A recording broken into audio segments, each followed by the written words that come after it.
반갑습니다. 네, 고맙네. 자, 제 소개를 잠깐 하겠습니다. 저는 목사입니다. 목사고요. 목사처럼 보이죠? 네, 믿음의 눈으로 봐라 얘들아. 목사고요. 그렇지만은 이제 원래 보통 보면은 목사님들은 목사님들끼리 많이 친해요. 그래서 친구들이 다 목사님들인데 제가 친한 분들을 제가 쭉 조사를 해보니까 첫 번째 가장 친한 분들이 법무부 분들과 친하더라고요. 이렇게 판사님들, 예, 그리고 이제 두 번째는 경찰청 형사님들, 그리고 이제 세 번째는 요식업계 고깃집 사장님들, 이렇게 이제 이런 분들과 친하고, 목사지만은 교회보다는 술집 거리에 훨씬 더 많이 있는 목사입니다.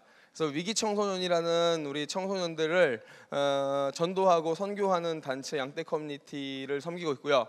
또 한 가지는 이제 복음을 전하는 교회라고, 우리 중에 이제 청년이 된 친구들을 또 복음을 전해야 되는데 갈 교회가 없는 거예요. 그래서 우리가 그냥 우리끼리 그러면 교회를 개척하자 해서 작년에 복음을 전하는 교회라는 교회를 개척하고 청년 한 50여 명이랑 같이 이제 복음을 전하고 이제 이렇게 공동체 생활을 하고 있는 그런 교회입니다. 한 50명 교회 오는데 우리 교회는 예수님을 믿는 사람이 한 명인가 두 명밖에 없어요. 저를 제외하고 다 이제 교회를 오고, 근데 이제 우리 복음을 전하는 교회 보니까 심각한 고민이 하나 들어요. 요즘 뭐냐면 우리 교회는 예수님을 안 믿는다고 하는 애들이 일을 되게 열심히 해요. 그래서 예수님을 안 믿는데 교회 재정을 보고, 예수님 안 믿는데 주보를 만들고, 예수님 안 믿는다고 하는데 찬양팀 싱어를 쓰고, 근데 예수님을 믿는다고 하는 애들은 사고를 다치고 있어요. 두 명이 가장 큰 문제를 가지고 있어요. 그래서 되게 고민이 돼요. 예수님을 믿게 해야 되나 안 믿게 해야 되나, 그런 교회입니다. 그래서 작년에 이제 우리 교회의 그 표어가 뭐였냐면, 개척하고 나서 표어가 토요일 날 술 안 마시는 교회가 표어였어요. 진짜로 주보도 나오고 우리 플랜카드에도 쭉 해놔가지고 걸어놓고요. 왜냐하면 우리 청년들이 교회를 안 나오는 게 무슨 이유 때문인가를 쭉 살펴봤더니 토요일날 저녁에 술 먹는 것 때문에 못 오더라고요. 그래서 그걸 고쳐야겠다 해서 토요일날 술 안 먹는 교회 이렇게 이제 정해놨는데, 너무 감사하게 표가 완수가 됐어요. 한 95% 정도의 청년들이 토요일날 술 먹는 것에 대해서 굉장히 죄책감을 느끼기 시작하더라고요. 그래서 이제 이번 연도부터는 표를 주일 성수 잘하는 교회로 지금 정해놓고 같이 이렇게 또 예배하고 하나님께 또 가는 그런 어떤 공동체가 또 복음을 전하는 교회 이렇게 있습니다. 그래서 양떼 공동체 같은 경우는 여러분들 나이입니다. 그런데 이제 여러분들과는 너무 다른 것 같아요. 제가 앉으면서 여러분들 하는 행동들 또 찬양하는 것도 봤는데 너무 부럽습니다. 정말 부럽고, 우리는 뭐 안 돼요. 아무것도 안 되고, 이렇게 있는 애들이 대부분의 서울에 보면은 한 8개 정도의 생활관이라는 게 있어요. 그곳이 뭐 하는 데냐면, 이제 여러분 나이인데 덩치 이만큼 불려가지고 전신에 문신을 하고 지들끼리 같이 생활하는 공동체예요. 공간이죠. 건달은 아닙니다. 건달은 아니, 왜 아니냐면 이제 강력계 형사님들이랑 쭉 다녀보면 형사님들 핸드폰에 어플 같은 게 있어요.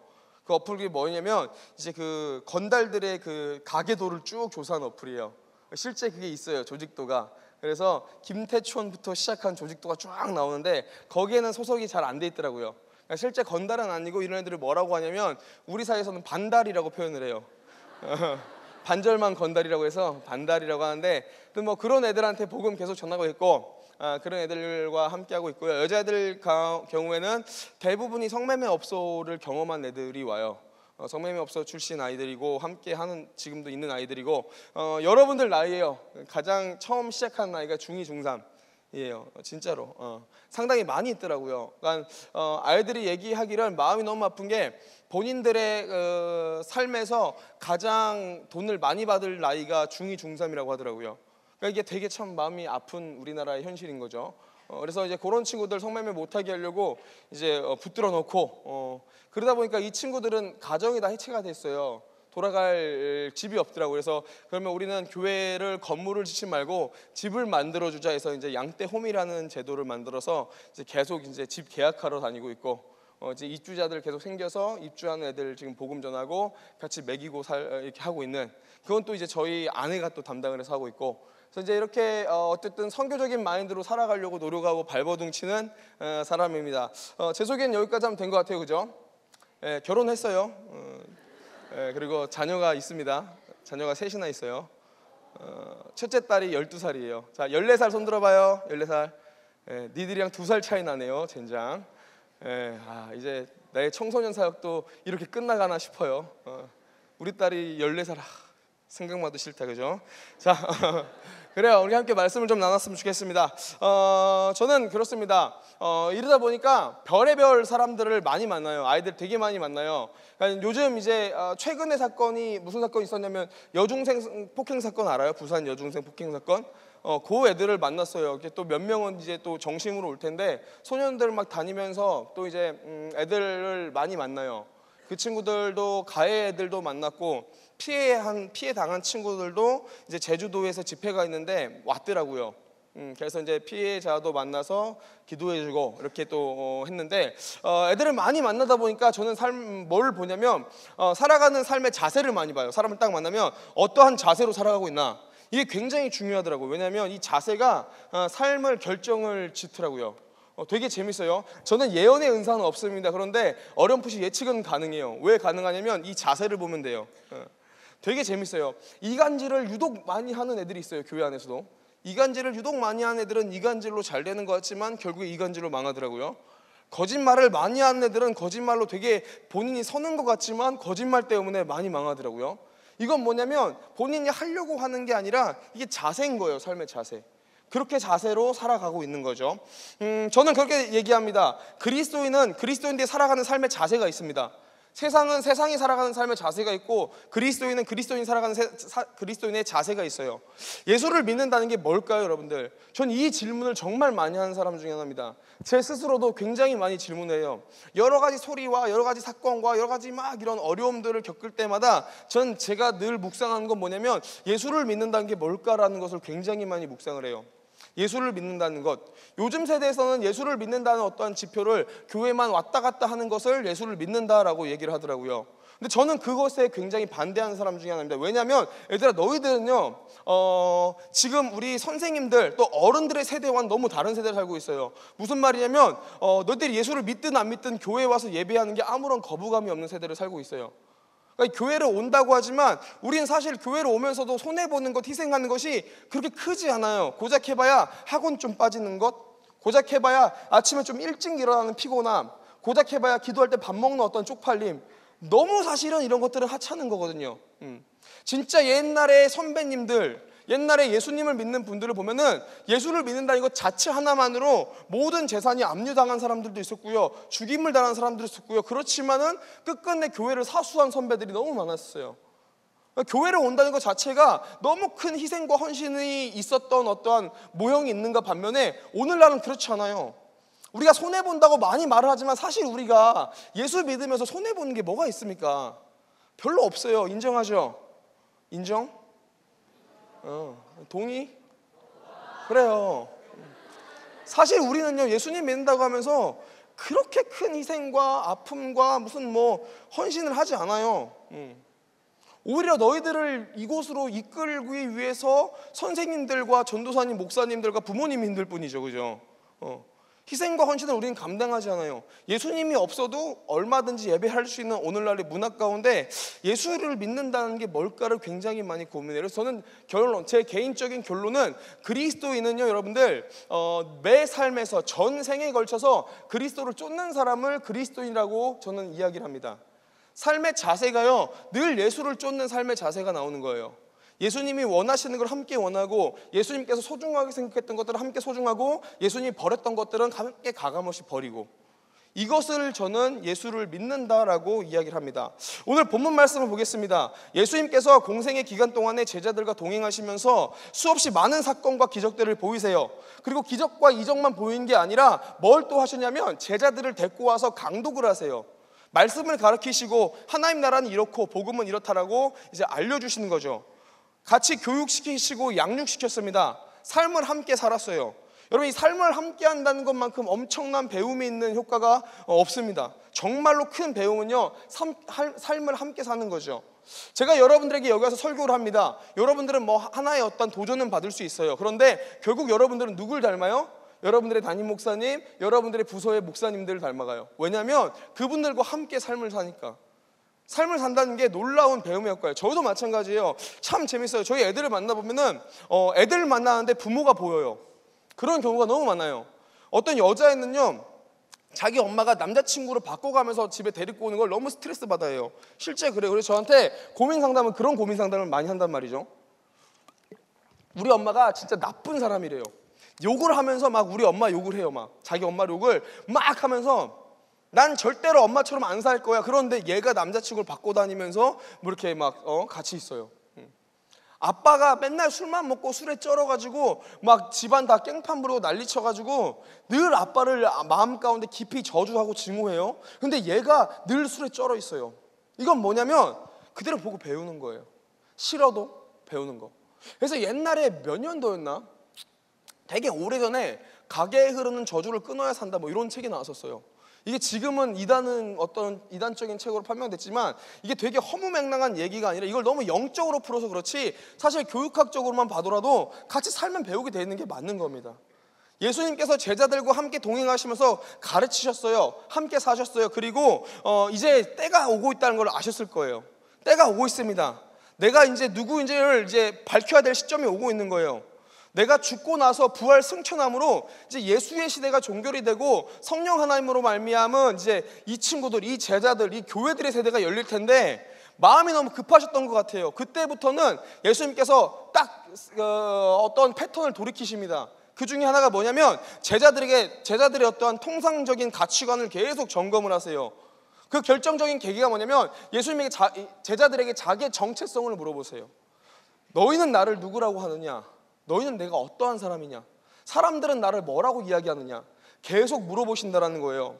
중요합니다. 나는 너에게 어떠한 의미인가? 수없이 많은 이적과 기적을 봤습니다. 예수님의 놀라운 가르침도 들었습니다. 그런데 그것과는 완전히 별개로 제자들에게 물어보신다는 거예요. 나는 너에게 누구인가? 여러분들에게 예수님은 어떠한 의미입니까? 어떠한 분입니까? 동일하게 생각해 봐야 돼요.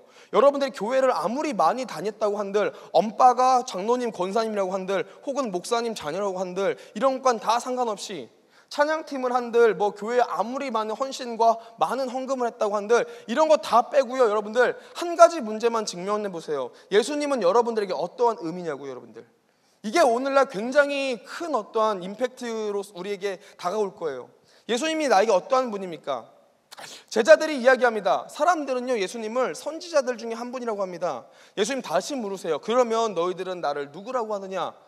그때 제자 중 한 사람 베드로가 이야기하죠. 주님은 그리스도이십니다. 정답입니다. 예수님께서 기대하셨던 대답이죠.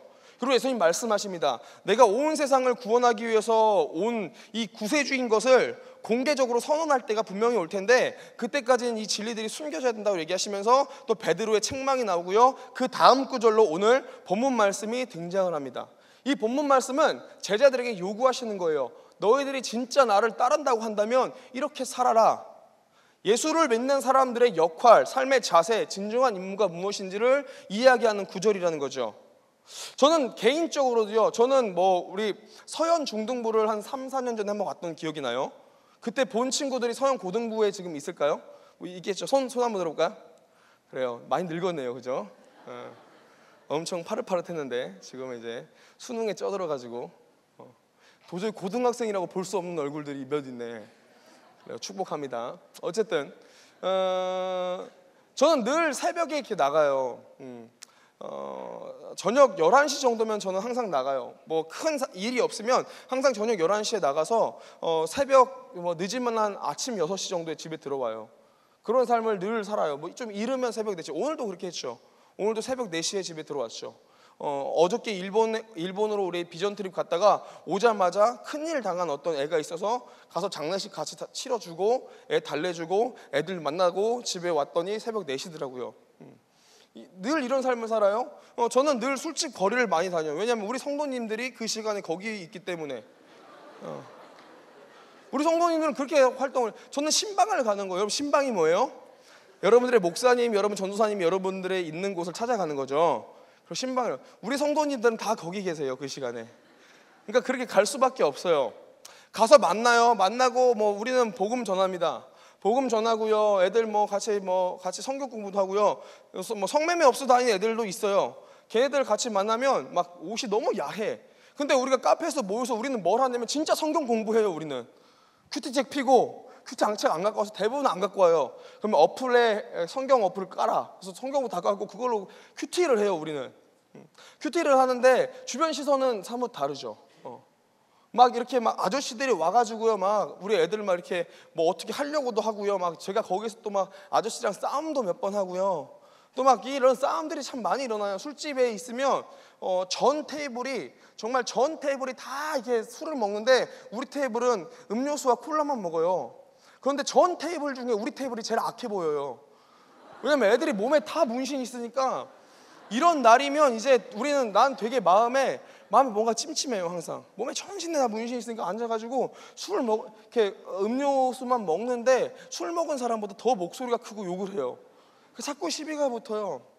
많은 사건들이 일어나죠. 교회도 마찬가지요. 지지난주에는 별의별 사건이 다 있어요. 막 예배하다 보면은 애가 쳐들어와가지고 우리 여자친구가 여기 있는데 막 이렇게 뭔가 막 화를 내다가 제가 딱 가면 이제 또 소그라들기도 하고, 그래서 제가 혼내서 보냈기도 했고요.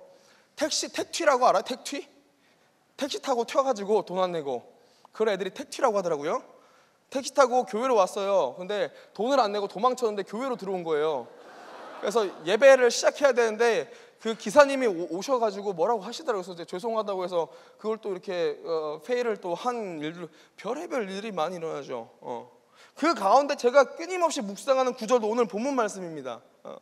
주님께서 나에게 주신 말씀, 내가 진짜 예수님을 따라가야 된다면 주님께서 요구하시는 것, 그 첫 번째로 우리가 함께 먼저 살펴봤으면 좋겠습니다. 그 첫 번째는 주님께서 예수를 따르는 길, 그 길을 가는 사람들에게 첫 번째 요구하시는 건 뭐냐면 자기를 부인하라고 하신다라는 거죠. 자기를 부인하라. 무리와 제자들을 불러 이르시되 누구든지 나를 따라오려거든 자기를 부인하고. 자기를 부인한다는 게 뭡니까, 여러분들? 이해가 되세요? 자기를 부인한다는 거. 자기는 누구예요? 자기는 나예요, 그죠? 간혹 이성 친구한테 자기라고 하는 애들이 있어요. 왜? 이런 걸 반응을 좀 이렇게 좀 재밌게 해주세요, 여러분들. 너희들의 완악함이 여지없이 드러나는 부분이 이런 데예요. 이런 거 손흥민에서 딱 설교하잖아요. 자기는 자기는 여자친구가 아니야. 그럼 애들이 막 하하 하고 웃어요, 이렇게. 얼마나 사랑이 많아, 애들이. 그죠? 요즘은 우리 참 교회들이 이렇게 청소년부들이 사랑이 없어요. 뭔만 하면 너무 냉정하게 이래요. 이런 것도, 그죠? 우리 목사님 전도님 할 때 조금 이상한 게 하신다. 그럼 어떻게 해요? 이렇게 하면 안 돼, 얘들아. 웃어주세요, 알았죠? 마음껏. 자, 부인은 뭡니까? 부인은 와이프가 아니야. 너네 그거 생각했죠? 아니야, 내가 한 말 아니야, 얘들아. 내가 한 말 아니에요. 이때 웃어주는 건 동정이야. 이때는 내가 이런 말 안 했잖아요. 부인은 어떤 거냐면 단어적으로 보면은 인정하지 않을 때 부인이란 단어를 써요. 그러니까 예수님을 믿는 사람들, 예수를 쫓는 사람들은 자기 자신을 인정하지 않아야 된대요, 여러분들. 아멘? 아멘? 뭔가 이게 마음에 찜찜함이 있지 않아요? 뭔가 내 마음에 이게 불편한 말씀이 아니에요? 불편할 수밖에 없어요. 왜냐하면 이거는 세상이 요구하는 가치와는 너무 다른 길을 제시하는 것이기 때문에 내 마음의 불편함으로 자리 잡을 수밖에 없어요. 세상은 뭐라고 합니까? 네가 세상의 중심이라고 그래요. 얘들아, 너희들이 세상의 중심이야. 너희들이 하고 싶은 걸 해야 돼. 너희들이 행복하면 다야. 니들이 세상의 모든 것을 다 주고 있고 너희들의 삶의 주인공은 너희야. 그러니까 너희들을 사랑해야 돼. 너희들을 끊임없이 너희들은 사랑해야 돼. 이것을 강조하는 게 세상입니다. 근데 성경은 뭐라고 해요? 나를 너희들이 따라오려거든 첫 번째로는 자기를 부인하라는 거예요. 너희를 인정하면 안 된다라는 거예요. 너희 자신을 인정하지 말라는 거예요, 여러분들. 자기를 사랑하는 게 뭐라고 그래요? 자기애라고 그럽니다. 성경은 철저하게 자기애를요 부인하라고 그래요. 십자가의 길에서 방해가 되는 건 뭡니까, 여러분들? 돈, 명예, 세상적인 요구들, 어떤 성적인 스캔들 많이 나와요. 이런 모든 것들이 엄밀하게 살펴보면 뭐에서 나오냐면 자기를 사랑하면서부터 나와요. 자기를 사랑하면서부터. 나를 너무 사랑하니까 내가 생존이라는 이름으로 남의 것을 뺏으려고 하고 착취하려고 하는 거죠. 나를 너무 사랑해요. 그러다 보니까 나한테 조금이라도 해를 끼치거나 내 욕을 하거나 내 이익을 뺏기면 그렇게 남을 증오하고 미워해요. 어디에서도요? 여러분들의 부서 안에서도요. 교회 안에서도요. 예수를 믿는다고 하지만 내가 나를 너무 사랑해요. 그러니까 조그마한 손해와 헌신과 희생을 감당할 수 없어요. 내가 나를 너무 사랑하니까. 내가 잘되기 위해서 남의 것을 짓밟고요, 내 유익을 위해서 살고요. 이러한 삶은요 성경과는 전혀 다른 삶이라는 거예요.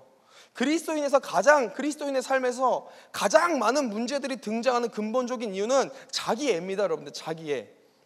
똑같은 삶을 살아도 나한테 의미 있는 인생을 사람들이 많이 있습니다. 이걸 요구하는 게 세상이에요. 근데 성경이 요구하는 건요, 예수 믿는 사람은 예수님에게 의미 있는 인생을 사는 사람, 성경이 요구하는 삶은 이런 삶이라는 거예요. 아멘.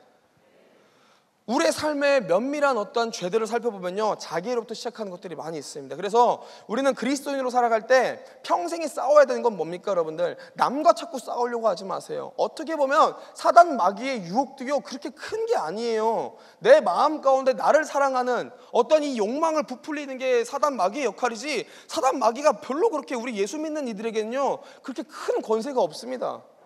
근데 우리 그리스도인들이 싸워야 되는 건 뭐예요? 내 마음 가운데 있는 나를 사랑함, 이거와 싸워야 된다는 거죠. 동일하게 제가 말씀 한 구절 읽어드릴게요. 마태복음 5장 말씀입니다. 제가 한번 읽어드릴게요. 마태복음 5장 38절에 44절 말씀인데요, 또 눈은 눈으로 이는 이로 갚아라 했다는 것을 너희가 들었으나 나는 너희에게 이르노니 악한 자를 대적하지 말라. 누구든지 내 오른편 뺨을 치거든 왼편도 돌려대며 또 너를 송사하여 속옷을 가지고자 하는 자에게 겉옷까지도 가지게 하며 또 누구든지 너로 억지로 오리를 가게 하거든 그 사람과 심리를 동행하고 내게 구하는 자에게 주며 내게 꾸고자 하는 자에게 거절하지 말라. 내 이웃을 사랑하고 내 원수를 미워하라 했다는 것을 너희가 들었으나 나는 너희에게 이르나니 너희 원수를 사랑하며 너희를 핍박하는 자를 위하여 기도하라. 아멘.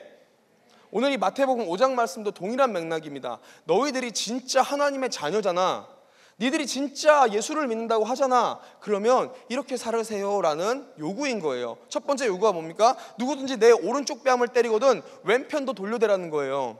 여러분, 이게 우리 한국적인 문화에서 생각하면 굉장히 이상해져요. 약간 변태적으로 변해요. 그죠? 오른쪽 뺨을 맞았는데 맞으면서 괜찮아, 한쪽만 더 때려줘, 뭐 이런 것을 우리가 생각을 해요. 이게 아닙니다, 여러분. 이거는 이스라엘 문화권에서 살펴봐야 돼요. 이스라엘 문화에서는요, 여러분들 잘 보세요. 내가 오른쪽 뺨을 맞았어요. 그럼 상대가 어떤 손으로 때렸을까요?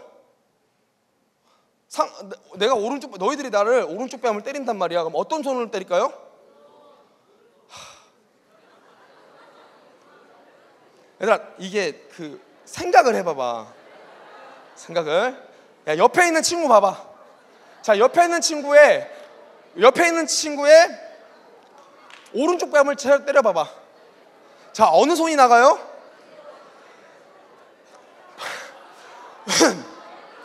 야, 자, 애들아 봐봐봐. 자, 야, 너네 공부 못하지? 목사님 봐요. 얘들아, 설명해줄게. 상대편의 오른쪽 뺨을 때리려면 이 오른손 등짝으로 때리든가 왼손으로 때려야 돼요. 그죠? 그러니까 내 입장에서 오른쪽 말고 상대 쪽에서 오른쪽. 이해가 돼요? 근데 생각해봐, 얘들아. 누가 이렇게 때리냐? 그죠? 누가 상대편 오른쪽 뺨 때리는데 누가 이렇게 때려요? 이거 뭐 찹이야? 찹 이래요? 안 그런다고. 당연히 왼손으로 때리는 거예요. 여러분들, 이게 되게 중요한 의미가 있어요. 성경은 오른손과 왼손이 구분시켜놔요. 오른쪽 편과 왼쪽 편이 구분되어 있다고요. 하나님의 능력의 손은 다 어느 손이에요?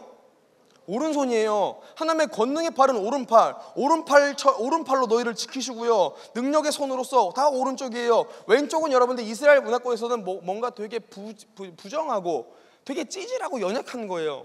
대표적인 케이스가 누가 있냐면 구약의 그 왼손잡이 에훗이라는 사사가 나와요. 이 사람은 오른손보다 왼손을 더 잘 쓴 사람이라는 의미보다는 오른손이 뭔가 하자가 있어서 왼손을 사용할 수밖에 없는 사람을 의미해요. 무슨 말이냐? 이스라엘 백성들 가운데 아주 깜냥이 안 되는 사람을 들어서서 민족을 구원시키셨다는 의미인 거죠. 여러분, 중요합니다. 왼손으로 상대편의 오른쪽 뺨을 때려요. 이거는 어떠한 의미가 있냐면 이스라엘 문화권에서는 내가 할 수 있는 최고의 비난과 조롱을 상대에게 한 거예요. 내가 할 수 있는 가장 큰 조롱과 비난을, 저주를 상대에게 한 거라고요. 근데 그걸 맞고도 왼쪽 뺨을 돌려댈 수 있는 여유가 어디서 나오네요. 두 번째 또 요구가 나옵니다. 또 너를 송사하여서 속옷을 가지고자 하는 자에게 겉옷까지도 주래요. 너를 고소해서. 이것도 우리 한국 문화에서는 이해가 안 가요. 아무리 빤스가 비싸다고 하지만 옆에 사람 빤스를 뺏으려고 고소를 한 사람이 어디 있습니까? 그렇잖아요? 이거는 이런 의미가 아니야. 이건 이런 의미가 아니고, 어떤 이스라엘은요 입는 옷이요 속옷과 겉옷이 분리가 돼요. 속옷은 이게 안에 입는 옷이 받쳐 입는 거, 이거는 얼마든지 갈아입어요 많이. 그리고 사람 한 사람당, 그러니까 한 이스라엘 백성들 보면 대충 평균적인 어떠한 시민들은요 이 속옷은 많이 갖고 있어요. 근데 겉옷은 귀한 거예요. 대부분 하나밖에 받쳐 입지 않아요. 그래서 예수님께서 십자가에 달려 돌아가셨을 때 군병들이 뭘 이렇게 뺏기 위해서 제비를 뽑아요? 겉옷을 뽑기 위해서 제비를 뽑아요. 겉옷은 귀한 거니까. 이건 무슨 말이냐면 옆에 있는 사람이 너희들을 10개 중에 하나를 뺏으려고 고소를 하면 그냥 10개 다 줘버리라는 거예요. 다 줘버려라. 여러분, 세상은요 이렇게 사는 사람을 뭐라고 표현해요? 그렇죠. 호구라고 얘기해요. 호구라고. 근데 하나님께서 우리에게 원하시는 거 뭐냐면 너희들이 진짜 나의 자녀거든. 그냥 호구가 되세요. 그냥 호구가 되세요.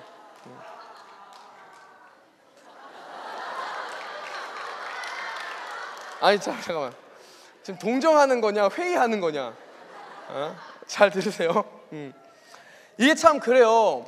성경 말씀을 우리가 큐티는 할 수 있어요. 큐티도 별로 부담이 안 돼요. 큐티 하듯이 본문을 쑥 넘길 수 있습니다. 무슨 헬라어 히브리어 따지면서 주의 주석 할 수 있어요. 그런데 이런 말씀들은 그냥 공부만 하고 이해는 할 수 있는데 이것을 삶으로 사는 게 그게 힘든 거예요. 너무 처절하고 치열해요. 여러분들, 세대가 왜 그렇게 많이 예수님 믿는 사람들이 욕을 먹습니까? 저도 너무 힘들어요 진짜로. 불신자들, 우리 안티크리스천들을 많이 대하는데 불신자들을 대하면 이게 너무, 일단은 아이들의 마음 가운데 첫 번째는 교회에 대한 비난이 깔려 있어요. 예수 믿는 사람에 대한 비난이 싹 깔려 있어요. 너무 힘들어요. 왜 그럴까를 많이 고민해 봤어요. 왜 그럴까를. 어떤 특정 목사님과 특정 교회들이 잘못해서 그런가? 처음엔 그렇게 생각했어요. 상징적 있는 어떠한 특정인 목사님들이, 어떤 특정인 교회들이 누가 봐도 잘못된 것을 막 저지르는 모습 보고 세상이 증오하는구나. 근데 그게 아니었어요. 그건 아주 일부분이었고요. 제가 판단할 때 뭐냐면 예수를 믿는다고 하는 우리가 너무 똑똑한 거예요. 너무 똑똑하다고요. 예수를 믿는다고 하는데 내 삶에서는 어디가 이익될 자리고 어디가 손해될 자리인지 명확하게 구분해서 이익될 자리면 다 쫓아가요. 내가 예수 믿는다고 고백하는데 십자가의 손해나 헌신은 어디에도 등장하지 않아요. 그냥 내 유익을 위해서만 계속 살아가는 모습.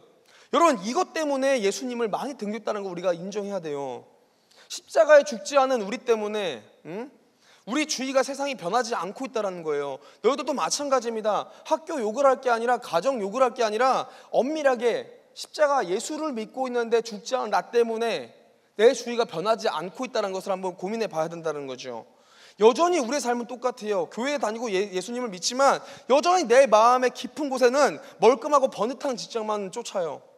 좋은 삶과 여유롭고 안정된 생활, 좋은 대학교, 이런 것들만 바라고 있는 이들한테서 사람 앞에서 나를 부인하고 십자가를 지고 나를 따르라고 명하신 이 말씀이 어떠한 의미가 있겠냐고. 여러분들, 아무 의미 없습니다. 자기를 부인한다는 건요 그런 겁니다. 복음을 위해서, 예수님을 위해서 자기의 이익과 본능을 포기할 수 있는 것. 아멘. 너희들 삶 가운데 내가 받을 수 있고 내가 가질 수 있지만 복음 때문에, 예수님 때문에 내 이익과 나의 어떠한 욕망을 포기하는 것, 이렇게 될 수 있는 이유가 있습니다. 자, 지금부터 나를 부인합니다. 시작하면 나를 부인할 수 있습니까?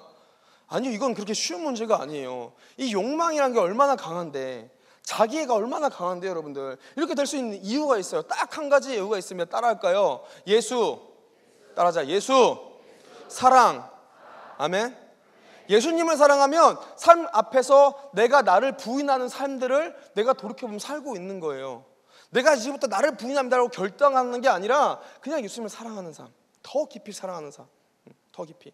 이 사랑이라는 게 참 오묘해요. 진짜로 사랑을 안 해본 애들을 쭉 보잖아요. 안 받아보고 사랑을 안 해본 애들의 특징은요, 지극히 자기중심적이에요.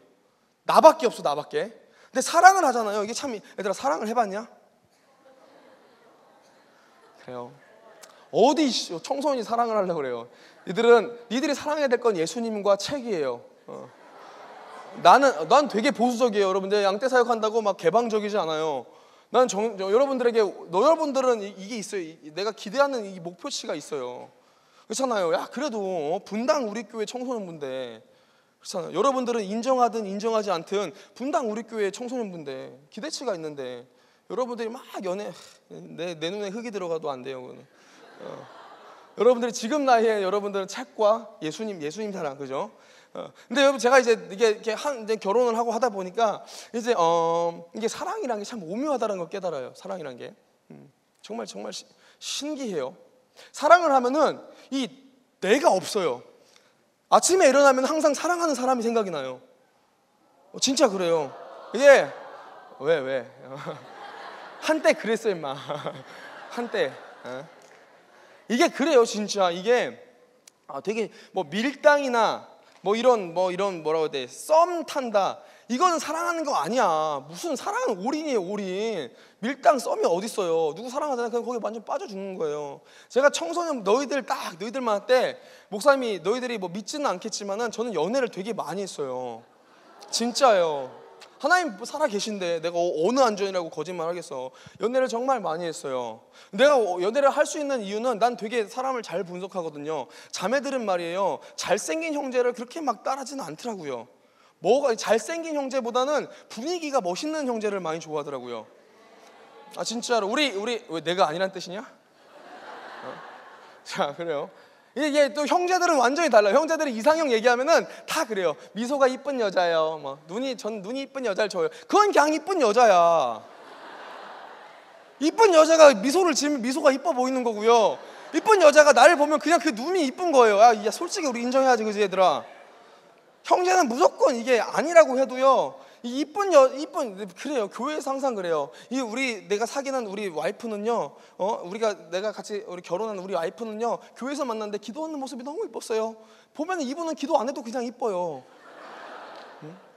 형제들은 대부분 단순해가지고 그냥 이쁘냐 안 이쁘냐 하지만, 자매는 뭔가 이게 형제들을 대할 때 풍기는 이게 어떤 자신감이라든지 당당함을, 또 더러우면 안 돼요. 그러니까 더럽지 마요, 얘들아, 제발. 막 지저분해가지고 자매들한테 인기 있을 생각하면 안 돼요. 항상 깨끗하고 늘 어떤 향이 나고. 그리고 이게 보니까 이 청소년 시절의 자매들은 대부분 이게 운명적인 걸 많이 요구하더라고요. 너무 쉬워. 이거는 그냥 얘가 어디 왔다 갔다 하냐 이거를 분석해서 그 앞에 서 있으면 돼요. 운명이 아니야, 노력이야. 근데 자매는 뭔가 운명이라고 착각을 해요. 왜 내가 얘를 계속 만나지? 내 운명인가? 응, 노력이야. 응, 노력이야.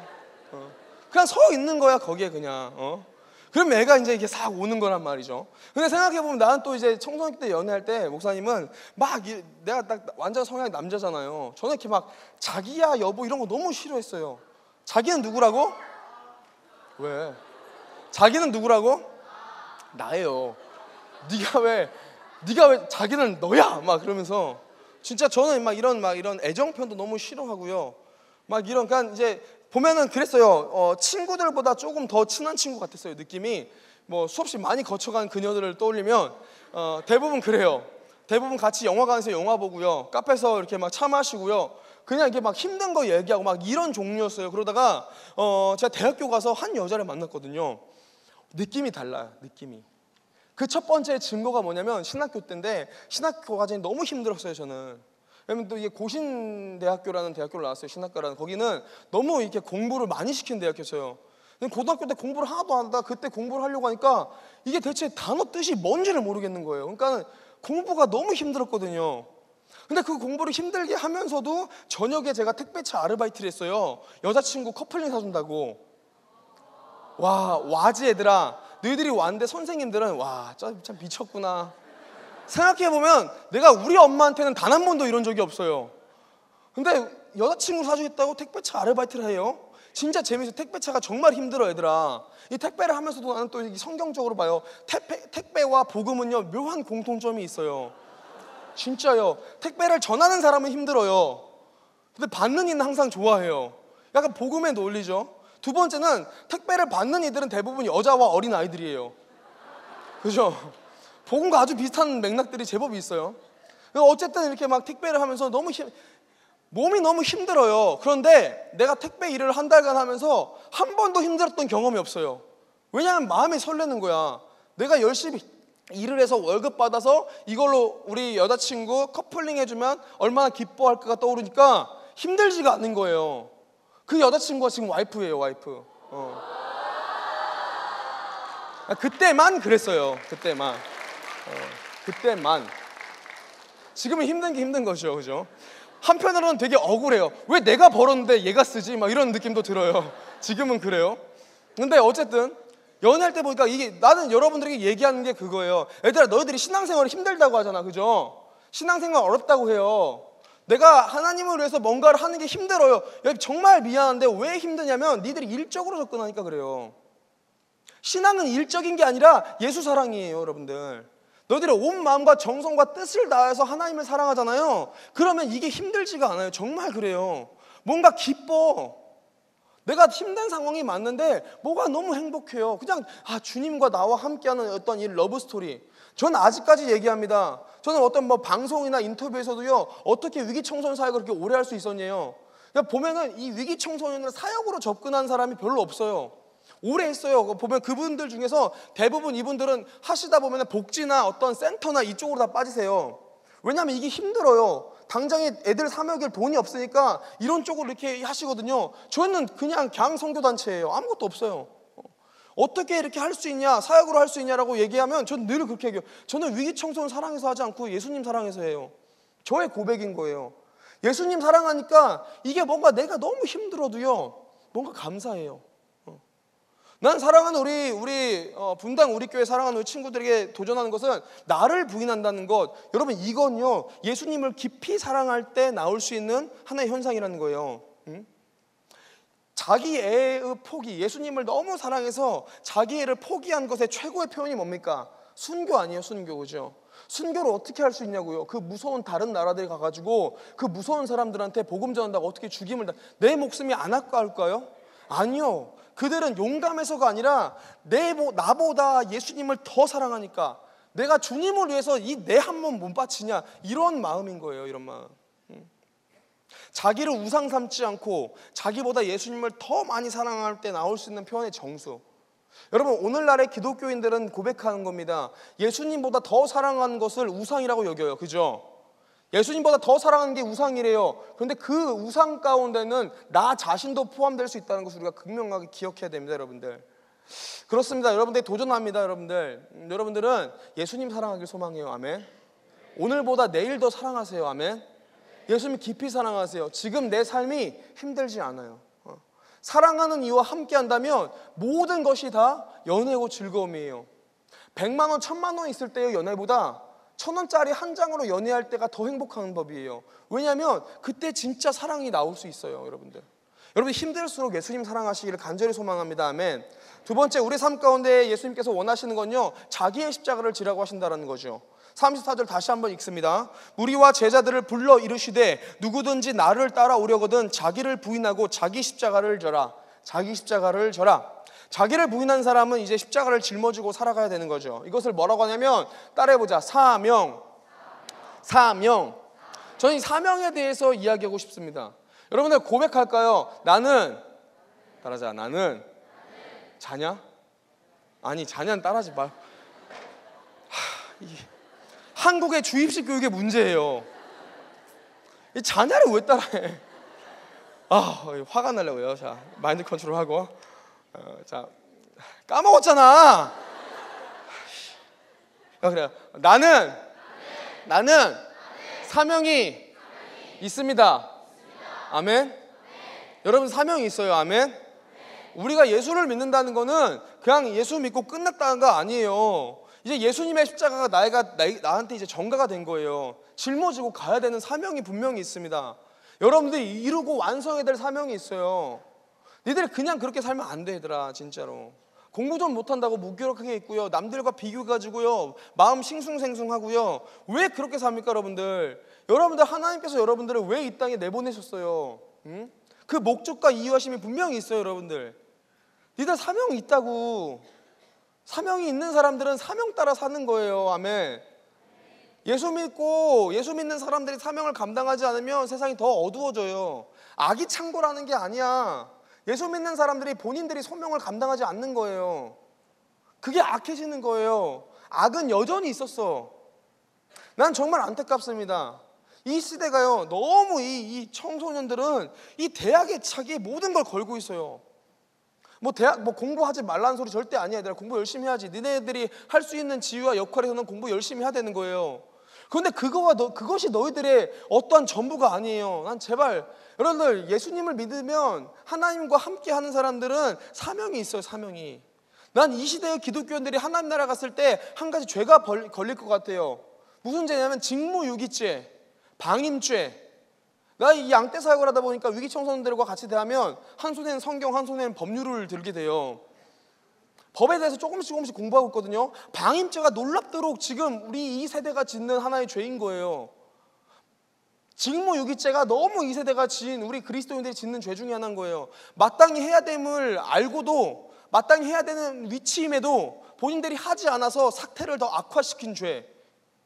방임죄. 그냥 보고만 있고 자기가 노력해가지고 고칠 수 있음에도 불구하고 그냥 사태를 악화시킨 죄. 하나님 나라 앞에서 우리가 이 사명 감당하지 않으면 이런 죄들이 성립되지 않을까요? 나 우리 사랑하는 친구들이 얘들아 이 좁아 터진 서울 땅만 보지 말고 한국 땅만 보지 말고요 위대하신 하나님 눈으로 좀 바라봤으면 좋겠어요. 너희들의 삶과 너희들의 어떠한 영역에서 니들의 눈으로 바라보지 말고요 그 위대하시고 원대하신 하나님의 눈으로 너희들 좀 바라보세요.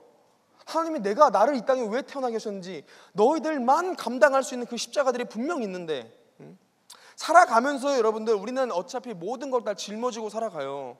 누구나 그래요. 예수를 믿든 안 믿든 살아가면 살아갈수록 우리는 이 짐들이 늘어만 가요. 절대 얘들아 너희들의 앞에 꽃길이 펼쳐져 있지 않아요. 내가 늘 얘기하지만 그 꽃길은 불꽃길이에요. 절대 우리들 앞에 어떤 희망과 화창이 떠 있지 않다고요.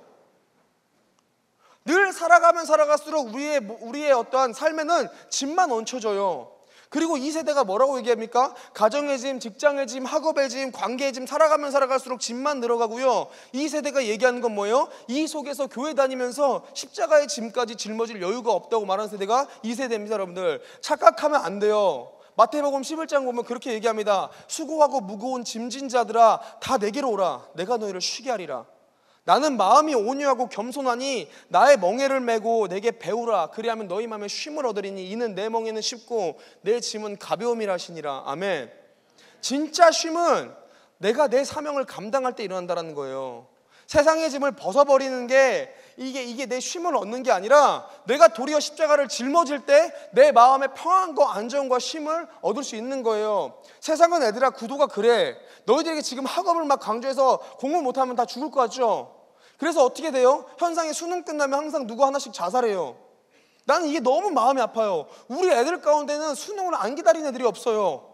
다 수능을 기다려요. 수능 보고 한 페이지 쓰고 나오면 이렇게 준다면서 이걸로 영화도 보고 밥도 먹고 한다면서 이걸 그렇게 기다려요. 공부 못하는 애들은 공부 때문에 죽지 않아요. 공부 이상하게 자살을 하는 애들은요 여러분들 공부를 너무 잘하는 애들이 점수 하나 떨었다고 이렇게 막 자살을 해요. 왜 그래요? 공부가 계속적으로 공부에 짐이 얹히니까 공부의 종이 되는 거예요. 이걸 세상의 종이라고 돼요. 종이라고 얘기해요. 세상의 종되었다.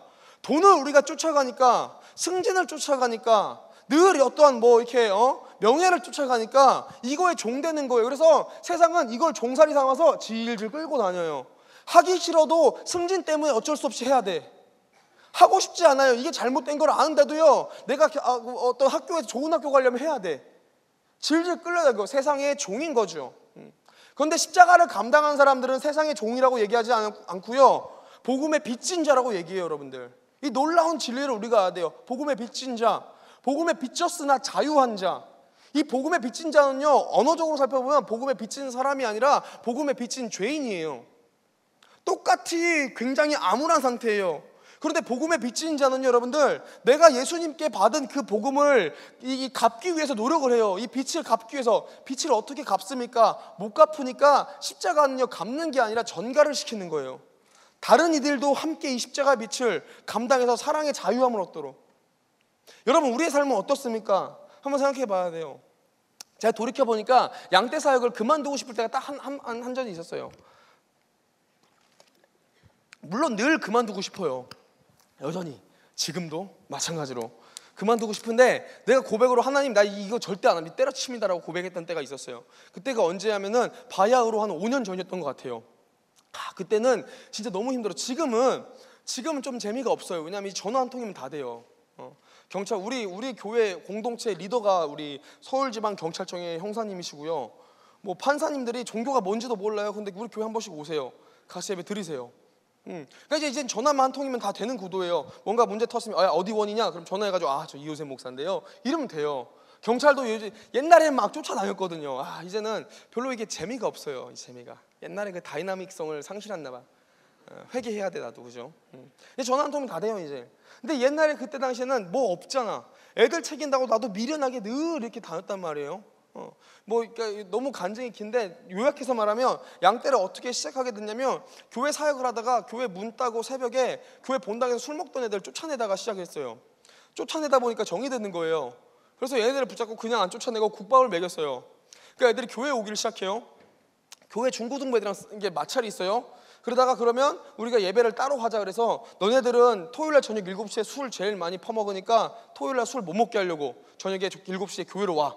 예배를 만들어줄게. 너희는 그대로 그냥 주일 아침 9시에 해. 이렇게 해서 예배가 분할됐어요.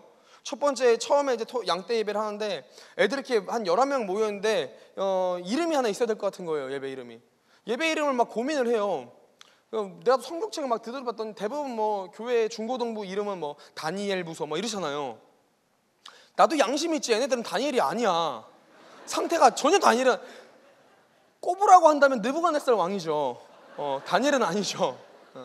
모세는 무슨 바로 왕이거든요, 그죠? 그렇다고 뭐 느부갓네살 왕의 예배 이렇게 할 수는 없잖아요. 뭔가 어이가 이상하니까 고민을 하다가 성경책을 닫고 생각을 해요. 불현대 성령님이 임하셔서 이름을 주셨는데 그게 뭐였냐면, 양아치가 떼거리로 모였으니까 양떼 예배로 하자. 그래서 양떼 예배가 시작이 돼요. 아무 의미 없습니다. 전 이렇게까지 올 거란 생각도 못했어요. 그냥 그때 당시에 그냥 재미 삼아서 양떼 예배해서 애들을 시작하는데 애들이 늘어나기 시작해요. 왜냐하면 애들은 가정 공동체가 없기 때문에 친구들을 대한 공동체를 삼아요. 한 사람당 한 10명, 20명의 애들이 있어요. 얘네들 다 끌고 오는 거예요. 근 3달도 안 됐어요. 한 2달 반 만에 애들이 130명, 140명이 됐어요. 예배인원이. 근처에 있는, 인근에 있는 그 쓰레기들이 다 모였어요. 와, 아직도 기억나요. 교회 입구에 그 오토바이가 일렬로 주차가 쫙 돼 있어요. 뱀처럼. 와, 막 토요일날 저녁에 예배를 하잖아. 금요일날 새벽까지 초등학교 앞에서 패싸움하던 무리가 그대로 그 몇 시간 안 지난 토요일날 저녁에 와서 같이 예배를 드려요. 분위기 짧아요. 그러다 보니까 이제 그 동네에서 내가 좀 논다고 하면 이 교회를 꼭 와야 되는 거예요. 왜냐면 노는 친구도 여기 다 있어요. 근데 내가 이 교회에 오지 않으면 내가 못 노는 게 된 거야. 그러니까 애들이 막 자꾸 밀려 들어와요. 막 형사님들도 같이 밀려 들어오고요. 그러다 보니까 애들이 막 별의별 뭐 이런 앰프 같은 거요, 여러분들 중고나라로 다 팔아버려요, 애들이. 그리고 사이즈가 다르죠. 뭐 이런 드럼 같은 거 다 찢어가지고 이렇게 통 쓰고 돌아다니고 있고요. 내가 제일 싫어하는 노래가 뭔 줄 알아요? 방탄소년단의 불타오르네요. 하도 많이 태워요. 다 이게 나이타가 있으니까 커튼 다 태워 먹지. 예배하고 있으면 옆에 있는 여자애들 머리카락 태우지. 내가 진짜 이 파이어 할 때마다 트라우마다, 불타오르네 할 때마다 진짜 트라우마더라고요. 찬양이 아니라 이 노래가 이 불타오르네. 마지막에 뭐라고 해요? 마지막에 용서해 줄게. 난 용서가 안 됐는데 왜 지가 용서를 하냐고요. 야, 이게 되게 성경적이야, 그죠? 하여튼 그래요. 막 애들이 막 하다 보니까 결국에서 교회에서 이제 사임하게 됐어요. 사임하면서 애들이 따라 나오면서 이제 그 양떼 예배에서 양떼 커뮤니티 해야 된 거거든. 근데 그때가 문제였어요. 그때 딱 시점이 어땠냐면, 우리 아내가, 그러니까 첫째가 6살, 둘째가 3살, 막내가 태어난 지 1달 됐는데 쫓겨났어요. 갈 집이 어디 있습니까? 이삿짐 센터를 다 쌓았는데, 짐을 다 쌓았는데 아내가 물어봐요. 여보, 우리 어디로 가야 돼? 갈 데가 없어요. 아내는 또 심각하게 그때 우리 막내를 낳을 때 4시간 수술을 했어요. 몸이 너무 안 좋아가지고. 애를 낳는데 4시간 수술을 했다니까. 그거 마치고 산후조리도 안 끝났는데 쫓겨나가는 거예요. 어디로 갈지 모르겠어요. 고민하다 그랬어요. 그러면 여보, 우리 그냥 본가에 좀 가 있어. 그럼 내가 서울에 집을 한번 알아볼게. 그리고 본가로 보냈어요.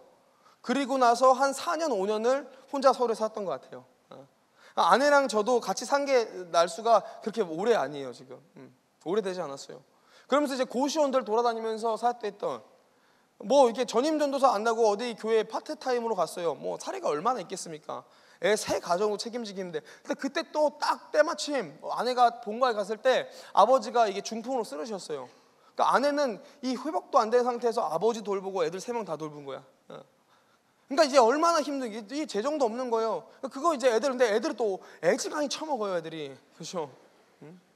우리는 딱 정해져 있어요. 우리는 무조건 고기 뷔페만 가요. 왜 그러냐면 돈이 없어가지고 내가 분식집을 한번 데리고 갔더니 나를 제외한 애들 남자들 3명이 떡볶이를 85,000원치 먹더라고요. 그 돈이면 그냥 고기 먹을 수 있어. 근데 애들이 나오면서 또 뭐라고 하냐면 먹은 거 없는데 헛배만 부르대요. 근데 고기를 사 먹이면 애들이 너무 만족하는 거야. 그때부터 고기 뷔페요, 최소치가. 간식비가 여러분 다 오픈하면 간식비가 그때 당시 한 300만 원, 400만 원 들어왔어요, 전체. 어떻게 갚겠어요? 그때부터 빚을 지는 거예요.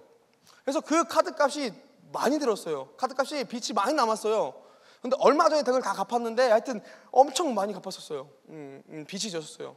그런 상태죠. 애들 뭐 한 80명, 90명 있는데 예배 드리려고 하는데 교회들은 다 내쫓죠. 우리 예배 애들 오면 안 된다고 다 내쫓죠. 그러니까 마음의 심령이 막 완전히 안 좋을 때예요. 아침에 고시원에 일어나가지고 어디 갈 데가 있는데 전화가 오는 거예요. 한 아침 10시쯤에 오늘 재판이 잡혔대. 와달래. 그래서 갔어요. 여러분들 서울 이게 양재 같은 그 서초 가정법원은요 재판을 길게 못해요. 하루에 보통 평균 42건 정도가 평균이에요. 그러니까 판사님들이 이거 길게 못해요. 대부분 아동 청소년 재판이 5분에서 10분 안에 끝나요. 다 그래요. 오면은 한번 사건을 훑어봐요. 그리고 너 뭐 했지? 야 그래 이번에는 한번 들어가야겠다, 그지? 들어가자. 그럼 거기서 포용증 물려 들어가요. 다 그래 다. 앉아서 기다리는데 애가 있어요. 그리고 근데 얘가 마음이 너무 안 좋은 거야. 그럼 얘가 다른 지부의 대빵이에요. 그리고 그 지부가 돌아온 주 토요일 날 다른 지부에서 처음으로 양떼 예배를 하기로 했어. 잠실 신천 지부인데 그쪽에서 처음으로 애들 양떼 예배를 하고 있는데 얘 친구가 20명인데 애들이 얘가 항상 다 끌고 오던 애야. 그 주에 토요일 날 양떼 예배를 해야 되는데 얘가 그날 잡혀서 들어간 거예요. 폭행건이 너무 많으니까 포용증 끌려서 가는 거야. 나는 마음이 너무 안 좋은데 더 안 좋은 거는 들어가는 얘는 전혀 괜찮아요. 이거 무기 끌려가면서 그래요. 전도사 때니까 전도사님 그거 하지 마, 괜찮아. 그 인형 금방 가, 그냥 가요. 괜찮아요? 이러면서 들어가 버려요 그냥. 나는 마음이 안 좋은데 지는 괜찮은 거야. 이게 뭐지? 끝나고 애들 이제 호송 차량들이 나오는 입구가 있어요. 보통 이제 모르는 부모님들은 다 가요. 근데 한 번 더 만날 기회가 있는데 그 주차장 입구에 보면 호송 차량들이 나오는데 그때 한 번 만나는 거예요. 서서 봤는데 애가 호송 차량이 쭉 나오면서 창문이 이게 살짝 얘가 열어서 이걸 묻고 그래요. 이 들리진 않아 입 모양으로. 빨리 가요. 괜찮아요. 나는 또 그런 거야. 알았어, 야 면회 갈게. 어디로 가냐? 그래 알았어. 이거 보내요. 마음이 너무 안 좋은 거예요. 애가 없으니까 예배도 못 하죠. 이제 다른 집에서는 무산된 거야 그렇게. 마음이 너무 안 좋아요. 집에 가서 어디 뭐 교회 가가지고 기도라도 해야 되나 가고 있는데 연락이 와요. 연락이 왔더니 그래요. 전사님 제 죄송한데 지금 경찰서에 있다고. 왜? 낮술을 하다가 시비가 붙었대요. 갔어요. 실제 우리 애들은 시비를 잘 안 걸어요. 왜냐하면 이게 애들이 자기 기록들이 많으니까 애들이 시비가 붙으면 바로 들어가는 거 아니까 안 걸어. 근데 대신에 뭐가 있냐면 아까 말했다시피 온몸에 전신에 문신이 있으니까 이게 술을 먹다 보면 형들이 얘네들을 건드려요. 애들이 맞다가 한 대 꽂은 애는 기절하고 막 이러는 거야. 그러니까 모든 죄는 또 얘네들이 다 덤탱이에 씌는 거죠. 그러니까 이제 또 막 그런 이제 경찰서에서 막 또 난리를 펴요 막. 그래서 막 그것도 해결하고 죄송하다고 애들 밥 먹여서 보내니까 저녁 한 6시가 돼요. 그리고 이제 또 집에 돌아오려고 하는데 또 전화가 와요. 하루에 3탕을 뛰었어요. 전화가 왔는데 이번에는 이제 절도죄로 강력계에서 불렀어요. 진짜 내가 그 서울시 안에 경찰서는 다 가봤거든요. 의자가 어디가 편한지 안 편한지 다 알아요. 이제 저쪽 여기 이제 잠실 쪽이 있는 그 송파 경찰서는 의자가 플라스틱이 되게 많아요. 그래서 허리가 나가요 기다리려면. 근데 동작 경찰서나 관악 경찰서 쪽에는 소파가 있어요. 기다리려면 되게 좋아요. 잘 수도 있고. 그래서 이제 이 관악에서 사고 친 애들은 조금 제가 좀 참작을 해줘요. 개인적으로. 근데 이제 이쪽에서 치면은 제가 좀 더 화를 많이 내요. 저도 사람인지라 그죠? 어쨌든 가는데 애가 이제 그때는 강력계인 거예요. 왜냐면 절도가 많으면 특수절도, 절도는 다 강력계로 빠져요. 형사계나 아청계랑 달라요. 강력계 분위기는요 싸늘해요. 대부분 그 서들의 고층에 있어요. 5층, 막 4층, 6층 이렇게 있어요.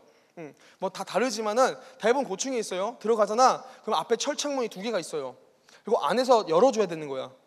갔어요. 어떻게 오셨습니까? 저 누구 때문에 왔습니다. 문이 쫙 열려요. 강력계 형사님들은 여천계나 이렇게 그 형사님 형사계 쪽 형사님들은 그래도 막 웃으면서, 여천계는 특히 막 커피도 타주시고 그래요. 근데 강력계는요 진짜 싸늘해요. 아저씨들의 얼굴이 다 마동석이야. 진짜로. 다 이렇게 앉아 있어요. 싸늘하고 지역구 송수신기내에서 띠리띠리 그래서 범죄의 기록만 계속 나와요. 강강범 어디로 이수, 막 살인범 어디로, 뭐 이런 얘기만 나와요. 그러니까 무서운 거죠. 그런 험악한 분위기를 가는데 저기 끝에서 어떤 꼬마아이가 형사님들이랑 싸우고 있는 거예요. 쌍욕을 하면서. 가면서 그 생각을 했어. 와, 파이팅 있다. 진짜 장난 아니다. 얘는 뭐라도 하겠다. 그래서 갔는데 소리가 점점 가까워져요. 봤더니 우리 애인 거예요.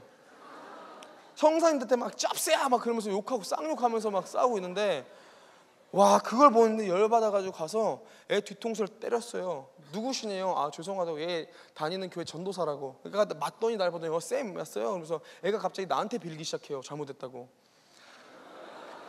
내가 너 하지 말랬지. 그러면서 막 해요.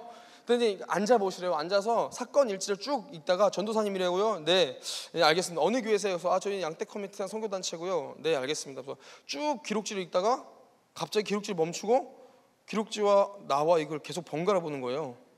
아무 말 없이. 그래서 왜 그러세요 했더니 사건 기록지를 보여주는데 이 자식이 종교란에 불교라고 썼어요.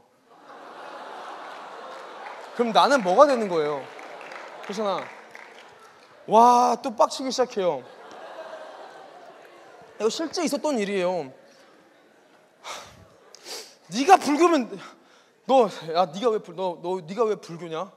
야, 너가 일주일에 전도사 나를 3-4번 만나지. 일주일에 한 번씩 와서 예배하지. 네가 왜 불교냐? 그럼 애가 그래요. 우리 아빠가 불교예요. 그러면 스님을 부르든가 왜 날 부르냐고. 아, 내가 쌤밖에 없잖아요. 이러면서 이제 사건이 시작돼요. 그러면서 진짜 10시간이 넘게 딱 하나의 구도로 성립이 돼요.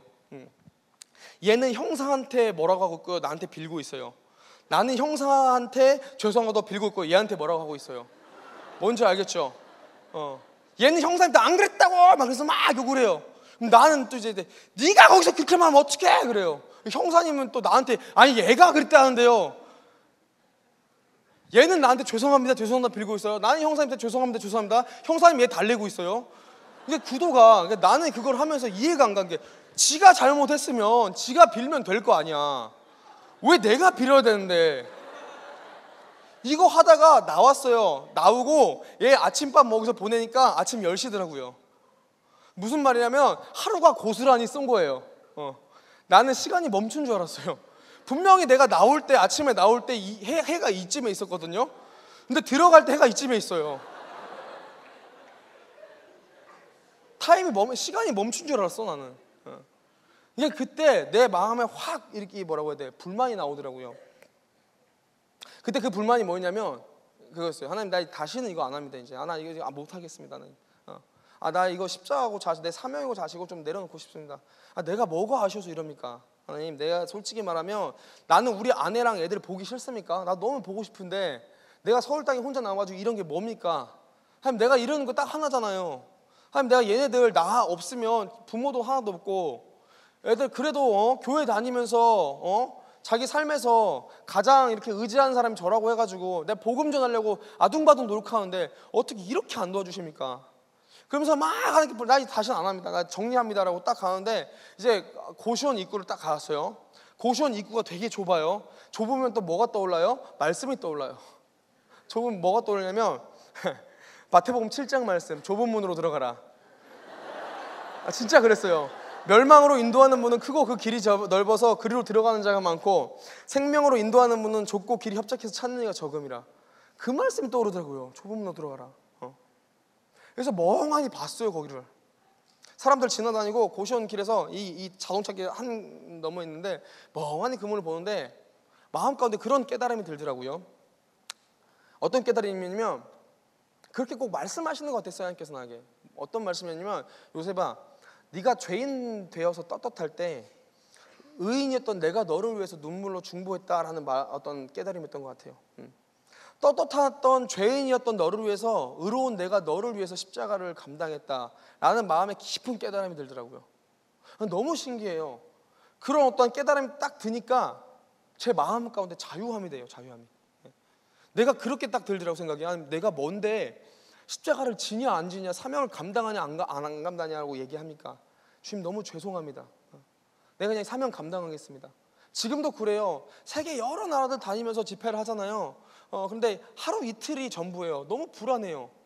제 정체성은 술집에 있을 때 제일 안정감을 느껴요. 애들 앞에 내놓고 직접 볼 때. 참 재밌습니다, 여러분들. 저는 확신하는 게 있어요, 얘들아. 나는 확신하는 게 뭐냐면, 우리의 삶 가운데 가장 평안하고 안정되고 쉼을 얻을 때는요, 우리가 각자의 십자가를 짊어질 때 일어난다는 거예요. 아멘. 내가 십자가를 짊어지면요, 십자가를 진 나로 인해서 주위도 평안과 쉼을 얻고요, 십자가를 진 나도 평안과 쉼을 얻는 거예요. 난 우리 사랑하는 우리 다음 세대들, 여러분들이 맡겨진 각자의 그 십자가를 짊어지기를 간절히 소망합니다. 아멘. 아멘. 자, 마지막입니다. 마지막 세 번째, 주님께서 오늘을 살아가는 우리들에게 요구하신 말씀은요, 그리스도를 따르라고 얘기하신다는 거죠. 그리스도를 따르라고. 질리냐 얘들아? 그만할까? 목사님, 나 늘 말해요. 나는 설교를 구걸하지 않아요. 남자가 가오가 있지. 그래서 기도하고 마실까요? 그럼 여러분들이 정중하게 부탁해 보세요. 제발 해주세요 해봐요. 여러분들의 간절한 요청을 듣고 마지막을 하도록 하겠습니다. 자, 세 번째, 예수님께서 제자들에게 요구하신 게 뭐라고요? 그리스도를 따르라고 하신다는 거죠. 따르라고. 우리 34절 말씀 한번 띄워주시겠어요? 다 같이 한번 읽어볼까요? 34절 말씀 다 같이 한번 읽어봤으면 좋겠습니다. 34절 말씀 다 같이 한번 읽어볼 때 한 가지 여러분들에게 도전하는 것은요, 무리와 제자들을 불러 이르시되를 빼시고요, 무리와 제자들을 빼시고요, 여러분들 이름을 넣으세요. 저는 요셉이를 불러 이르시되라고 얘기할 거예요. 여러분들이 요셉이라고 하면 안 돼요. 여러분들 이름을 넣으세요. 알겠죠? 알겠습니까? 자, 읽겠습니다. 시작.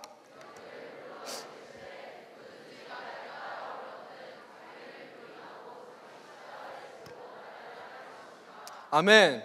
제가 이렇게 읽힌 이유가 있습니다, 여러분들. 이거는 예수님께서 제자들에게만 요구하시는 게 아니에요. 지금을 살아가는, 오늘을 살아가는 너희들한테 요구하시는 거예요. 아멘.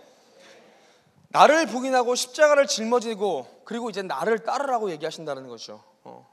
이 요구는 아까도 말했다시피 현재를 살아가는 오늘날 우리에게 직접 요구하신, 명하신 거예요. 그리스도를 따른다는 게 뭘까요, 여러분들? 그리스도를 따른다는 건요, 그냥 따라가는 거예요. 저는 이 많은 그 신앙의 선배님들이 그리스도의 길, 신앙을 길이라고 얘기해요. 신앙의 길, 그죠? 이 길은요, 전생에 걸쳐서 우리가 가는 거예요. 누구 보고? 예수님 한 분만 바라보고. 유혹이 뭡니까? 예수님 등판만 보고 갔을 때는요, 상황이 어떻든지 아무런 유혹이 들지 않아요. 그런데 시선이 다른 데로 옮겨졌을 때 유혹이 시작이 되는 거예요. 우리는 늘 예수님만 따라가는 거예요. 예수님 멈추시면 우리도 멈춰야 돼요. 예수님 가시면 내가 쉬고 싶으나 계속 가야 되는 거예요. 이게 신앙의 삶이고요, 이게 사명자의 길이라는 거예요, 여러분들. 그리스도를 따르라고 하신다는 건요, 따라하자. 신앙은, 얘들아 따라하자. 신앙은 일회성이 아니라 전생에 걸친 지속성이다. 아멘. 여러분, 일회성이 아닌 거예요. 절대 신앙은 일회성 아닙니다. 이런 예배 한번 딱 끝나면 여러분 삶에 완성이 일어납니까? 아니요. 예배는 여러분들의 마음과 도전이 되는 거고요, 하나님의 영광 받으셨어요. 그러면 그 예배의 여러분들 결론은요, 여러분들의 삶에서 얼마만큼 뭔가 하나의 변화가 있냐 없냐, 그걸로 여러분들 결론이 내어진다는 걸 알아야 돼요. 우리의 전 삶이 예배죠. 그럼 도전받은 것을 여러분들이 삶 가운데 실행을 하셔야 되는 거예요. 지속성인 거야. 한 번 종은 평생 종인 거예요. 어디 종이 일 하나 했다고 도망갑니까? 제가 예를 들어볼게요. 우리 이 자매 이름 뭐야? 바다? 바다. 그래요. 우리 바다가 내 종이야. 가짜로 왔지? 바다가 내 종이에요. 제가 그래요. 바다 일로 와봐. 내 주인님하고 올 거 아니야, 그죠? 이 물을 저기 우리 목사님들이 너무 목말라 하시니까 이 물 좀 갖다 드려. 그럼 바다가 이 물을 갖고 네 하고 가요. 그리고 목사님들한테 이 물을 전달해 드려요. 그리고 바다가 그래요. 사명을 완수했으니까 난 이제 자유함을 얻었어. 도망가 버려요. 자, 그때부터 뭐가 시작돼요? 추노라는 게 시작이 돼요. 도망간 노비를 향한 주인의 어떠한 추격, 그죠? 여러분, 우리가 신앙생활을 할 때 뭔가 이게 일회성적인 이벤트가 전부인 줄 알고 있어요. 아니야, 여러분들. 도전을 받았잖아요. 삶에서 여러분들이 이제 계속 그리스도의 길을 가는 거예요. 나의 전생에 걸친 어떠한 길, 이것이 신앙의 길이라는 거죠, 여러분들. 이 길의 끝에는 뭐가 있습니까? 이 길의 끝에는 많은 이들이요, 영광이 있을 줄 알아요. 정말 미안한데요, 십자가를 짊어지고 나를 부인하고 예수님을 쫓으면요, 이 길의 끝은요, 십자가에 달리는 것밖에 없습니다. 죽음밖에 없어요. 그래서 이 길을요, 세상의 방법으로는 걸을 수 없는 길이라고 얘기를 하는 겁니다. 누가 죽고 싶습니까? 누가 손해보고 싶나요? 억울함 가지고 누가 살고 싶겠냐고. 그런 사람 아무도 없어요. 그래서 성경은 또 얘기합니다. 이 길을 좁은 길이라 그래요. 좁은 길. 영광과 어떠한 무한한 어떠한 은혜와 그것보다는 그냥 내가 죽는 것.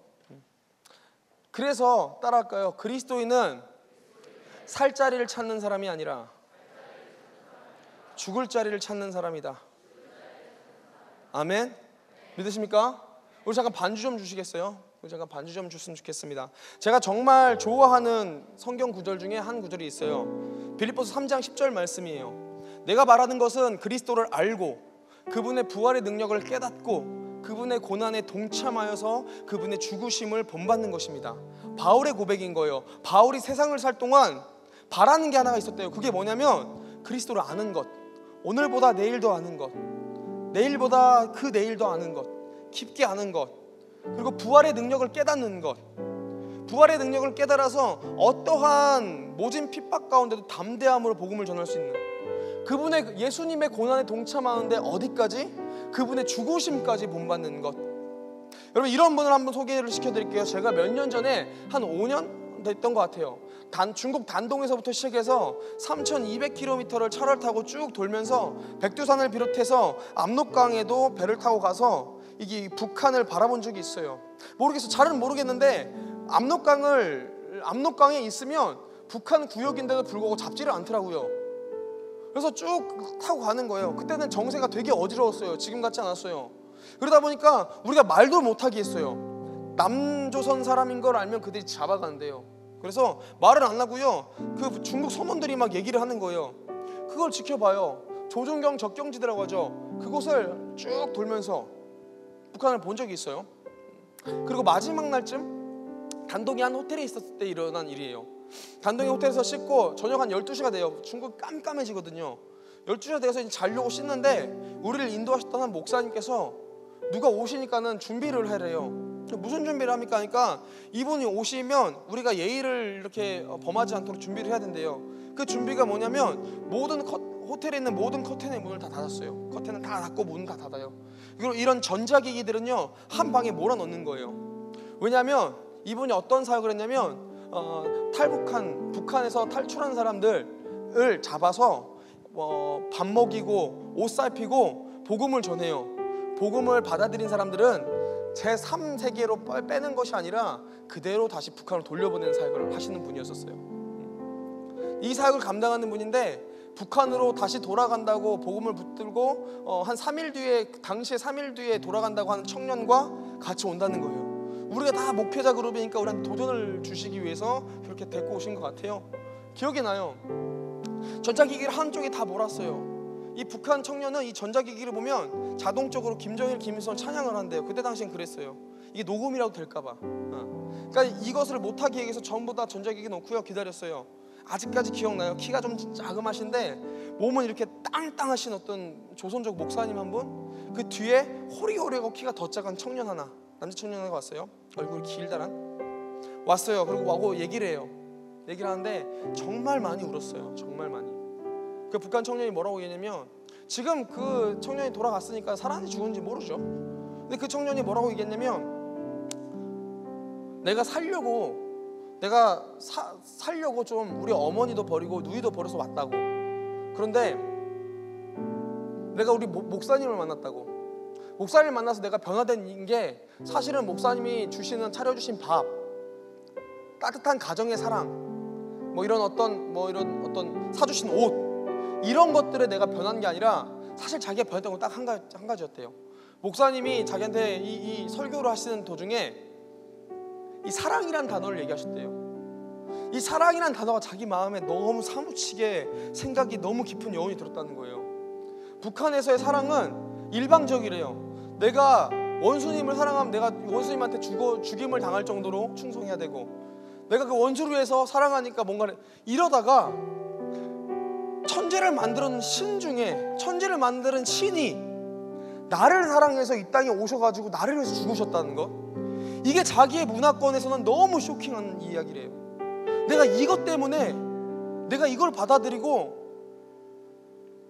우리 엄마 누이도 버리고 왔는데 엄마 누이 살리려고 가야 될 것 같다고 그 얘기를 하는데 같이 동그랗게 앉아가지고 정말 우리 펑펑 눈물 흘리면서 같이 기도해 줬어요. 그때 전화가 한 통이 와요. 이 목사님한테. 목사님이 전화를 받아요. 봤더니 당황을 하시는 거예요. 이거 어떻게 야 내가 빨리 갈게, 좀 기다려, 빨리 갈게. 그러면서 갑자기 기도를 받는 이 친구를 손을 잡고 그냥 가버리시는 거예요. 그래서 물어봤어요. 목사님 어디 가세요? 성사님 어디 가세요? 그러니까 성사님이 지금 그 북한에서 차 하나가 탈출해가지고 오고 있는데 중간에 기름이 떨어져서 섰대요.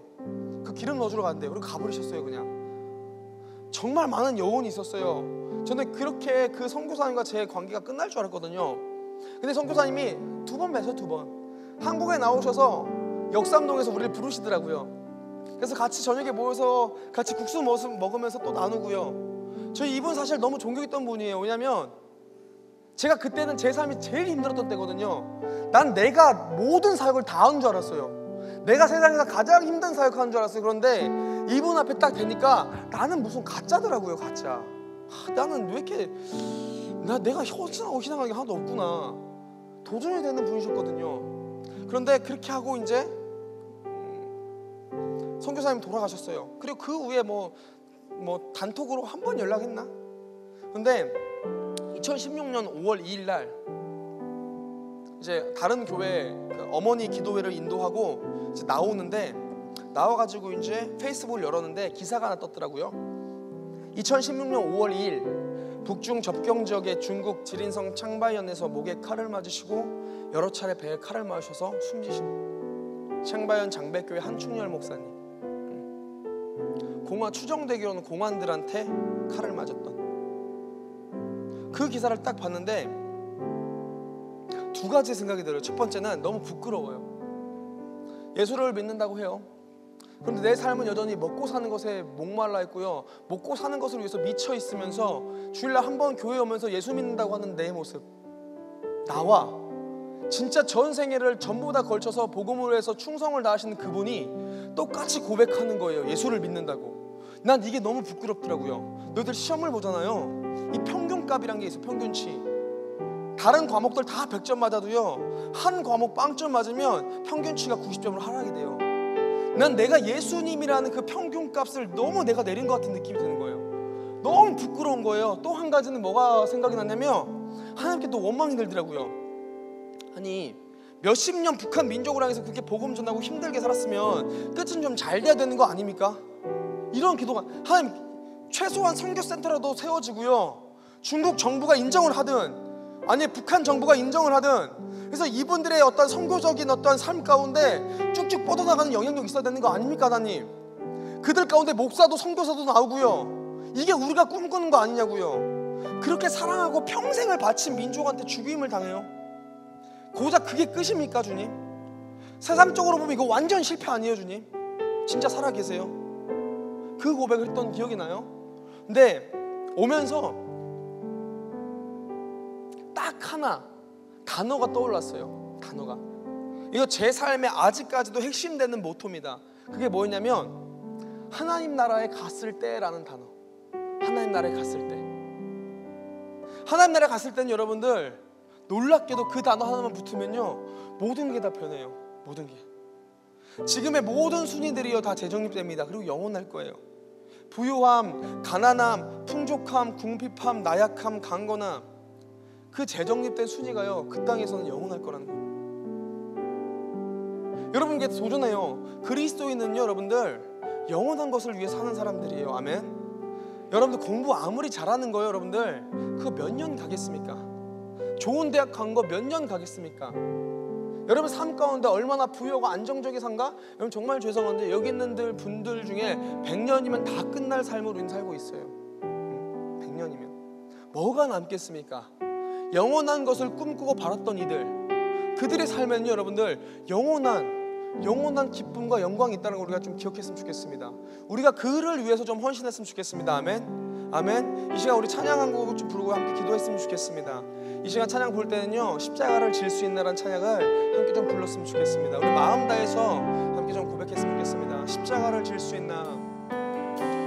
십자가를 질 수 있나. 주가 물어보실 때 주가 물어보신 아멘. 죽기까지 따르리. 죽기까지 따르오리.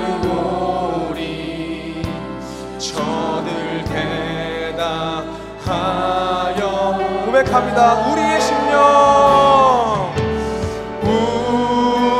우리의 심령 주의 것이 아멘. 당신의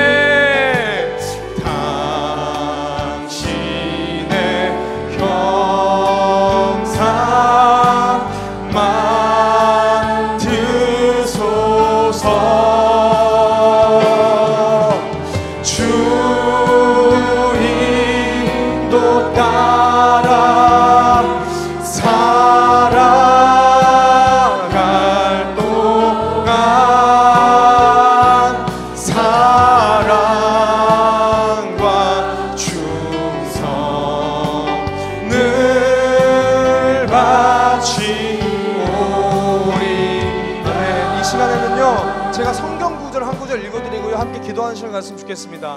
우리 좀 불 좀 꺼주시고요, 불 좀 꺼주시고 성경 구절 한 구절 읽어드리고 여러분 함께 좀 기도하는 시간 갔으면 좋겠어요. 요한일서 2장 말씀입니다. 제가 읽어드리겠습니다. 이 세상이나 세상에 있는 것들을 사랑하지 말라. 누구든지 세상을 사랑하면 아버지의 사랑이 그 안에 있지 아니하니 이는 세상에 있는 모든 것이 육신의 정욕과 안목의 정욕과 이생의 자랑이니 다 아버지께로부터 온 것이 아니요 세상으로부터 온 것이라. 이 세상도 그 정욕도 지나가되 오직 하나님의 뜻을 행하는 자는 영원히 거하느니라. 아멘. 아멘. 아멘. 우리의 영혼을 좀 바라보길 소망합니다. 아멘. 여러분 삶 가운데 그 사명이 무엇이 있습니까? 여러분 삶에 짊어지고 힘들고 아팠던 게 무엇이 있습니까? 왜 그렇게 어렵다고 신앙생활이 힘들다고만 생각하십니까? 살펴봤으면 좋겠습니다. 이 길이 생명의 길입니다. 아멘. 이 길이 사랑의 길입니다. 아멘. 여러분들이 삶에서 힘들 때요, 이곳에서 주님과 함께했던 이 기억 때문에 우리가 살아날 수 있는 거예요. 아멘. 이 시간 함께 기도했으면 좋겠습니다. 이 시간 여러분들이 말씀을 꼭 기도했으면 좋겠습니다. 하나님, 내가 버려졌던 다시 그 사명을 잡겠습니다. 나에게 그 사명을 부어주셔서 나의 마음 가운데 주님 역사해 주셔서 내가 다시는 그 예전의 그 못된 모습으로 돌아가지 않고요, 내가 돌아서서 다시 주님 앞에 나아가겠습니다. 십자가를 짊어지겠습니다. 이 시간 주님 한번 크게 부르시고요, 동성으로 기도하는 시간 갖도록 하겠습니다. 주님 찾습니다.